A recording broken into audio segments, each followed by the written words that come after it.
નમસ્કાર મિત્રો, સ્વાગત છે તમારું ગુજરાતી ટિપ્સ યુટ્યુબ ચેનલની અંદર. તો મિત્રો, આ વિડીયોની અંદર આપણે શિક્ષણ અંગેની યોજનાઓ વિશે વાત કરીશું. તો પહેલી યોજના છે મધ્યાહન ભોજન યોજના. તો મિત્રો, મધ્યાહન ભોજન યોજનાની અંદર લાભ કોને મળે છે? તો ધોરણ 1 થી 8 માં ભણતા વિદ્યાર્થીઓ અને વિદ્યાર્થિનીઓને આ યોજનાનો લાભ મળે છે. હવે આપણે જોઈએ કે કેટલો લાભ મળે છે. તો મિત્રો, શૈક્ષણિક વર્ષ દરમિયાન કુલ 220 દિવસ માટે શાળામાં ભણતા વિદ્યાર્થીઓ અને વિદ્યાર્થિનીઓને મધ્યાહન ભોજનમાં વાર પ્રમાણે નીચે મુજબ જુદી જુદી વાનગીઓ આપવામાં આવે છે.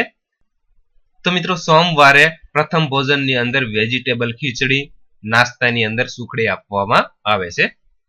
મંગળવારે પ્રથમ ભોજનની અંદર થેપલા, સૂકી ભાજી અને નાસ્તાની અંદર ચણા ચાટ આપવામાં આવે છે. બુધવારે વેજીટેબલ પુલાવ આપવામાં આવે છે પ્રથમ ભોજનની અંદર, અને નાસ્તાની અંદર મિક્સ દાળ, કઠોળ અને ઉસળ આપવામાં આવે છે.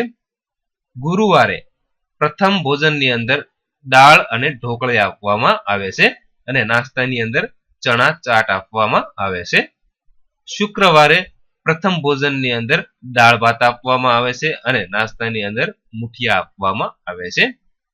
શનિવારે વેજીટેબલ પુલાવ પ્રથમ ભોજનની અંદર આપવામાં આવે છે, અને નાસ્તાની અંદર ચણા ચાટ આપવામાં આવે છે.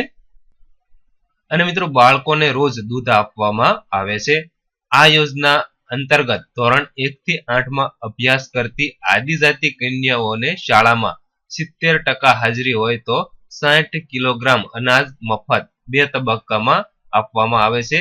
10 કિલોગ્રામ ઘઉં, 10 કિલોગ્રામ ચોખા અને 10 કિલોગ્રામ મકાઈ મળીને કુલ 30 કિલોગ્રામ લેખે 2 સત્રના વાર્ષિક 60 કિલોગ્રામ અનાજ કુટુંબ દીઠ માત્ર 2 કન્યાઓ માટે મર્યાદિત મળવાપાત્ર છે. હવે મિત્રો, જોઈએ કે આ લાભ ક્યાંથી મળે છે. તો મિત્રો, આ લાભ દરેક પ્રાથમિક શાળાઓમાંથી મળે છે. ત્યારબાદ જોઈએ તો કયા કયા પુરાવા જોઈએ. તો મિત્રો, આ યોજનાનો લાભ લેવા માટે વિદ્યાર્થી અને વિદ્યાર્થીઓને જે તે પ્રાથમિક શાળામાં અભ્યાસ કરતા હોવા જોઈએ. તો મિત્રો, આ હતી શિક્ષણ અંગેની એક યોજના, મધ્યાહન ભોજન યોજના. તો મિત્રો, આપણે બીજી યોજનાઓ વિશે પણ વિડીયો બનાવીશું. તો મિત્રો, વિડીયો પસંદ હોય તો વિડીયોને લાઈક અને શેર કરવાનું ભૂલશો નહીં.